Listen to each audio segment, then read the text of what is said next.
السلام علیکم ورحمۃ اللہ وبرکاتہ۔ محترم سامعین کرام، آج انشاءاللہ العزیز تفسیر قرآن لیکچر نمبر 40 ہے۔ سورۃ البقرہ آیت نمبر 76 سے لے کر 79 تک انشاءاللہ اس کا ترجمہ بیان کیا جائے گا اور تفسیر بیان کی جائے گی۔ گزشتہ سبق کے اندر میں نے آپ کو بتلایا تھا، جو گزشتہ ہمارا لیکچر ہوا اس کے اندر اللہ تبارک و تعالیٰ نے یہودیوں سے متعلق ایک چیز کلیئر کر دی تھی مومنین سے کہ اگر اے نبی آپ تما رکھتے ہیں کہ یہ لوگ ایمان لے آئیں گے، ایسا نہیں ہے،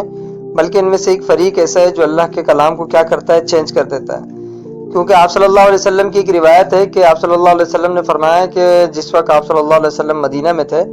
تو 10 یہود کے علماء موجود تھے، تو آپ صلی اللہ علیہ وسلم نے فرمایا کہ اگر یہ 10 کے 10 ایمان لے آتے ہیں، کوئی یہودی ایسا نہیں بچے گا جو ایمان نہ لائے، یعنی کہ جتنے بھی یہودی ہیں وہ تمام کے تمام آپ صلی اللہ علیہ وسلم کے اوپر کیا کریں گے، ایمان لے آئیں گے، اگر یہ 10 ایمان لے آئیں۔ لیکن ان کو حق سچ معلوم ہونے کے باوجود وہ ایمان نہیں لا رہے تھے، تو اللہ تبارک و تعالیٰ اسی چیز کو کلیئر کر رہے ہیں کہ یہود میں سے کچھ تو ایمان لے کر آ گئے تھے، ٹھیک ہے، اور اکثریت ایسی تھی جو ایمان نہیں لے کر آئے تھے، تو اب جو کچھ بیچ میں ایمان لے کر آئے تھے وہ بھی زیادہ یہود ہی کی سائڈ لیتے تھے، اگرچہ مومن ہو چکے تھے لیکن ان میں بھی تھوڑا منافقت تھی کہ ظاہری مومنین کے سامنے، مسلمانوں کے سامنے آ کے اپنے آپ کو مومن شو کیا کرتے تھے، لیکن جب اپنے یہودیوں کے ساتھ ملتے تھے تو ان کا رحم و کرم زیادہ یہود کی طرف ہوتا تھا، تو وہ ان کی طرف زیادہ ان کی سائڈ لیتے تھے۔ تو ان کا ہوتا یہ تھا کہ جب یہ مومنین سے ملتے تو کہتے ہم ایمان لے کے آ گئے، جب یہ دوبارہ یہودیوں کے پاس جاتے تو یہودیوں سے جا کے کہتے کہ بھئی مسلمانوں کو ان کے نبی کی جو تورات کے اندر نشانیاں آئی ہیں وہ نشانیاں مت بتانا، اگر تم نے بتلا دی کل قیامت کے دن یہ تمہارے لیے حجت ہو جائے گا، تمہارے خلاف ایک دلیل بن جائے گی قیامت والے دن اللہ کے سامنے، کہ اللہ پوچھیں گے جب تمہیں حق بات معلوم تھی، تمہیں پتا تھا کہ یہ نبی ہیں اور تورات کے اندر وہ ساری نشانیاں اس پر صادق آ رہی تھی محمد صلی اللہ علیہ وسلم پر، پھر تم ایمان کیوں نہیں لے کے آئے؟ تمہاری پکڑ ہو جائے گی اس بات کے اوپر، تو لہٰذا مسلمانوں کو ایسی باتیں، ایسے دلائل مت بتایا کرو، یہ منع کیا کرتے تھے یہودیوں کو، ٹھیک ہے۔ تو اللہ تبارک و تعالیٰ نے ایک چیز یہی یہاں کلیئر کر دی، اور دوسرا اللہ تبارک و تعالیٰ نے جو ان کی چالاکی تھی اللہ تعالیٰ نے اس کو بھی وہاں کلیئر کر دیا کہ اللہ فرماتے ہیں کہ یہ جو کچھ چھپاتے ہیں اور جو کچھ ظاہر کرتے ہیں، ٹھیک ہے، ان کو یہ لگ رہا ہے کہ اللہ تعالیٰ جانتے نہیں ہیں، بلکہ اللہ تبارک و تعالیٰ ہر چیز جانتے ہیں، جو کچھ چھپا رہے ہیں، جو کچھ یہ ظاہر کر رہے ہیں، ٹھیک ہے۔ اور انہی یہودیوں میں سے کچھ یہودی ایسے بھی تھے جن کو تورات کے بارے میں علم نہیں تھا، تو انہوں نے کیا کیا ہوا تھا کہ ان یہودیوں کو اپنی طرف سے من گڑت روایات اور اپنی طرف سے جنہوں نے تحریف کی ہوئی تھی وہ سناتے تھے، اور ان کو مسلمان ہونے سے روکا کرتے تھے۔ ان کو کیا کہتے تھے؟ ان کو کہتے تھے کہ جنت صرف یہودیوں کی ہے، یہود صرف جنت میں جائیں گے، بنی اسرائیلی صرف جنت میں جائیں گے، باقی اور کوئی جنت میں نہیں جائے گا، یہ انہوں نے اپنی کتابوں کے اندر لکھا ہوا، ٹھیک ہے۔ اسی طریقے سے ایک اور تحریف انہوں نے یہ کر دی کہ ابراہیم علیہ السلام، ٹھیک ہے، جہاں سے مطلب نسل اسٹارٹ ہوتی ہے بنی اسرائیل کی، کیونکہ ابراہیم علیہ السلام کے 2 بیٹے تھے، اسحاق علیہ السلام اور اسماعیل علیہ السلام، پھر اسحاق علیہ السلام کی نسل میں یعقوب علیہ السلام آتے ہیں، یعقوب علیہ السلام سے آگے پھر بنی اسرائیل کا سلسلہ شروع ہوتا ہے، تو کڑی پیچھے جا کے حضرت ابراہیم علیہ السلام سے ملتی ہے۔ تو یہ کہتے ہیں کہ بھئی ہمارے جو دادا ہیں ابراہیم علیہ السلام وہ کھڑے ہوں گے جنت کے دروازے میں، اور جتنے بھی یہودی ہوں گے سب کو وہ جنت میں داخل کریں گے، ٹھیک ہے، جب تک وہ سب جنت میں نہ چلے جائیں اس وقت تک خود جنت میں نہیں جائیں گے، ٹھیک، اپنی طرف سے من گڑت انہوں نے یہ چیز ڈال دی۔ دوسرے انہوں نے ایک اور چیز اس میں یہ ایڈ کر دی تھی کہ بھئی اگر ہمارے یہودی جو ہیں بنی اسرائیلی وہ جہنم میں بھی جائیں گے تو وہ صرف 40 دن جہنم میں رہیں گے، جتنا عرصہ ان کے بڑوں نے بت کی عبادت کی تھی نا، بچڑے کی عبادت کی تھی جب موسیٰ علیہ السلام کوہ طور پر کتاب لینے گئے تھے، تو یہ کہتے ہیں کہ بس اتنے دن ہمارے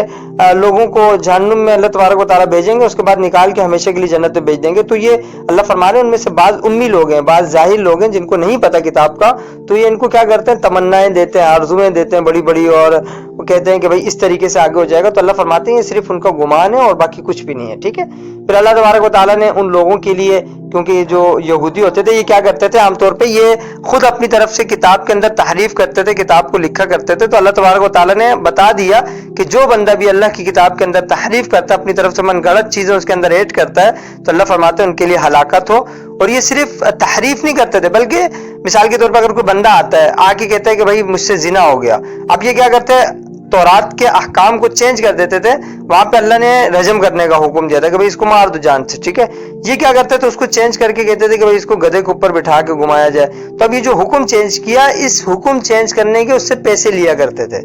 کہ بھائی ہم نے آپ کو تورات کا ایسا حکم بتایا، اگر یہ ہم نہ بتاتے تمہیں تو جو ہے نا رجم کی سزا ہو جاتی، یہ ہو جاتا، تو یہ تورات کا ایک حکم ہے، اس وجہ سے تمہاری جان بچ رہی ہے۔ تو اب وہ جان جب اس کی بچتی ہے تو وہ کیا کرتے ہیں، ان کو اچھا خاصا معاوضہ مل جاتا تھا۔ تو اللہ فرما رہے ہیں جو کچھ ہماری کتاب میں تحریف کرتے ہیں، یا پھر جو یہ ہماری آیات کو فروخت کرتے ہیں، اس کو تحریف کر کے فروخت کرتے ہیں، اللہ نے فرمایا ان سب کے لیے ہلاکت ہے۔ یہ ہے آج کا ان آیات کا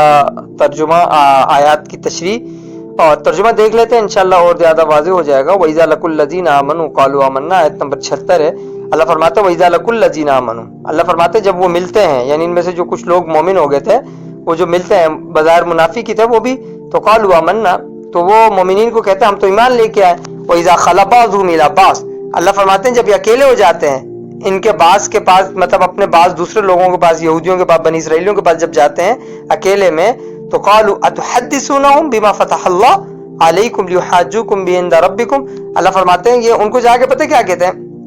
ان کو کہتے ہیں کہ کیا تم مسلمانوں کے پاس ایسی چیزیں بیان کرتے ہو جو اللہ نے تم پر ظاہر کی ہیں، تاکہ وہ ان کے ذریعے تمہارے رب کے ہاں جھگڑا کریں، لیحاجوکم بھی، تاکہ وہ اس چیز کے ذریعے عند ربکم تمہارے رب کے پاس تمہارے اوپر جھگڑا کریں، ٹھیک ہے۔ تو یہ کیا کہتے ہیں، قالوا اتحدثون، کیا تم بیان کرتے ہو، بما فتح اللہ، جو اللہ تعالیٰ نے تم پر کیا کر دی، کھول دی، علیکم، جو اللہ تعالیٰ نے تم پر باتیں کھول دی، یعنی آپ صلی اللہ علیہ وسلم کی نشانیاں جو اللہ تعالیٰ نے آپ کو بتلا دی ہیں کھول کر، وہ آپ جا کے مسلمانوں کو بیان کرتے ہو، ٹھیک ہے۔ اب اس کا نقصان بتانے، لیحاجوکم عند ربکم، کل قیامت کے دن یہ تمہارے رب کے پاس کیا ہو جائے گا، تمہارے خلاف دلیل ہو جائے گی۔ افلا تعقلون، کیا تم عقل نہیں رکھتے، ٹھیک ہے۔ سمجھ گئے اس چیز کو کہ یہودیوں کو منع کیا کرتے تھے کہ آپ صلی اللہ علیہ وسلم کی جو نشانیاں تورات میں آئی ہیں وہ مسلمانوں کو نہ بتاؤ، اگر تم بتاؤ گے کل قیامت کے دن تمہارے خلاف یہ دلیل ہو جائے گی، اللہ کے سامنے تم پکڑے جاؤ گے کہ تمہیں جب معلوم تھا یہ نشانیاں ہیں، اس کے باوجود تم ایمان کیوں نہیں لے کے آتے تھے۔ اولا یعلمون ان اللہ یعلم ما یسرون وما یعلنون، اللہ فرماتے ہیں کیا وہ نہیں جانتے، اولا یعلمون، کیا وہ نہیں جانتے، ان اللہ، بے شک اللہ تعالی، یعلم، وہ جانتا ہے، ما یسرون، جو کچھ وہ چھپاتے ہیں، وما یعلنون، اور جو کچھ وہ کیا کرتے ہیں، ظاہر کرتے ہیں، یعنی اللہ تعالیٰ ظاہر کو بھی جانتے ہیں اور پوشیدہ چیزوں کو بھی جانتے ہیں۔ ومنہم امیون لا یعلمون الکتاب الا امانیہ، اللہ فرماتے ہیں کہ ان یہودیوں میں سے، ان بنی اسرائیلیوں میں سے امیون، کچھ کیا ہے، بعض ان میں سے کیا ہے، ان پڑھ ہیں، لا یعلمون، وہ نہیں جانتے، الکتابہ، کتاب کو، الا امانیہ، سوائے آرزویں ہیں، ٹھیک ہے۔ آرزو مطلب ان کو لالچ دیا ہوا ہے، ٹھیک ہے، تمنا دی ہوئی ہے کہ بھائی اس طریقے سے ہوگا تم جنت میں چلے جاؤ گے، یہ ساری چیزیں۔ وَإِنْهُمْ إِلَّا يَظُنُّونَ، اللہ فرماتے ہیں مگر وہ کیا کر رہے ہیں، گمان سے کام لیتے ہیں، صرف گمان، وہم کے علاوہ اور کوئی چیز نہیں ہے کہ تم ہمیشہ جنت میں جاؤ گے، جنت صرف بنی اسرائیلیوں کے لیے ہے، اور اگر کوئی بنی اسرائیلی جہنم میں گیا بھی تو صرف 40 دن وہ جہنم میں رہے گا، اس کے بعد واپسی کیا ہو جائے گا، ریٹرن ہو جائے گا جنت میں۔ تو اللہ تعالیٰ فرماتے ہیں کہ ان میں سے جو بعض یہودی امی ہیں، ان پڑھ ہیں، تو یہ کیا کرتے ہیں، جو کتاب کو نہیں جانتے تو ان کو کیا کرتے ہیں، اس طریقے کی لالچ دیتے ہیں، اور اللہ فرماتے ہیں کہ صرف ایک گمان ہے، اس کے علاوہ کچھ بھی نہیں ہے۔ فویل للذین یکتبون الکتاب بایدیہم، اللہ فرماتے ہیں کہ ہلاکت ہے للذین، ان لوگوں کے لیے، یکتبون الکتاب، جو کتاب کو لکھتے ہیں اپنے ہاتھوں کے ذریعے، یعنی اللہ کی کتاب کے اندر تحریف کرتے ہیں، اپنے ہاتھ کے ذریعے اس کتاب کے اندر چینجنگ لاتے ہیں، ثم یقولون، اچھا چینجنگ لانے کے بعد پھر کیا کہتے ہیں، ثم، پھر کہتے ہیں یقولون ھذا من عند اللہ، وہ کہتے ہیں کہ بھئی اللہ تعالیٰ نے اس طریقے کی یہ بات کہی ہے، ٹھیک ہے، پھر وہ کہتے ہیں ھذا من عند اللہ، یعنی اللہ کے پاس سے یہ چیز آئی، اللہ تعالیٰ نے ایسا فرمایا، لیشتروا بہ ثمنا قلیلا، تاکہ وہ اس کو فروخت کر سکیں کم قیمت کے بدلے، کیونکہ اللہ تبارک و تعالیٰ کے کلام کی جو قیمت ہے نا، ایک جگہ اللہ فرماتے ہیں کہ کل متاع الدنیا قلیل، یہ پوری کی پوری دنیا کیا ہے، بہت ہی کم ہے، گھٹیا ہے، ٹھیک ہے، اللہ کے کلام کے آگے کوئی چیز نہیں ہے، تو اللہ کے کلام کے بدلے اگر آپ پوری دنیا بھی لے لو گے تو وہ بھی قلیل ہے۔ تو یہاں اللہ یہی فرما رہے ہیں کہ بہت ہی گھٹیا اور کم قیمت کے بدلے اللہ کی آیات کو فروخت کر دیتے ہیں، ٹھیک ہے۔ فویل لہم مما کتبت ایدیہم، اللہ فرماتے ہیں کہ ہلاکت ان کے لیے، ٹھیک ہے، جنہوں نے کتبت ایدیہم، جن ہاتھوں نے ان کو لکھا، ویل لہم مما یکسبون، اللہ فرما رہے ہیں ہلاکت ان کے لیے جو کچھ انہوں نے اس سے کمایا، یعنی کمانے والوں کے لیے بھی، ان لکھنے والوں کے لیے اللہ فرماتے ہیں کہ ہلاکت ہے۔